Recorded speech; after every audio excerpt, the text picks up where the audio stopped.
welcome to a Daily Dose of Hope. This is Monday, January 11th. We hope we find you doing well today. Hi, Troy.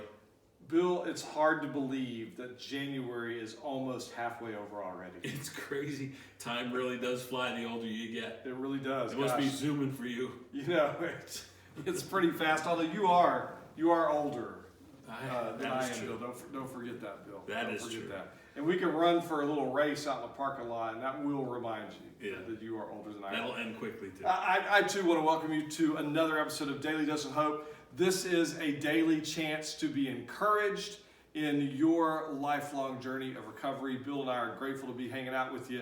Indeed. Let me encourage you, by the way, speaking of encouragement, to subscribe to this channel so that you get a reminder that Bill and I are back each and every morning. Also like this video, because that'll help people find this video. And share this video if you've got other Trek alum or friends or whomever. Share this with them because we want to encourage them as well. So Bill, here we are. Yeah. Daily Dose, what are we talking about today? Well, it's a deep one, and this is a real important question, and I know it's one you've gotten many times over your 20 years of ministry. And the question is simply this, Troy: will I always be an addict? Wow, that is a big question, and let me answer that in a real simple fashion first, and then we'll dive in a little bit more. The bottom line is this: I am not defined by what I do. I'm not defined by my successes.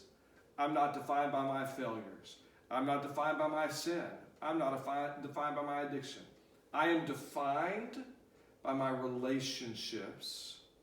Okay. And I am primarily defined by my relationship with God. So, for example, in the addiction world, I would be very comfortable saying I am a child of God with a lifelong struggle with addiction, for example. Okay. But I don't want to take on that mantle of I am an addict because that's not what defines me.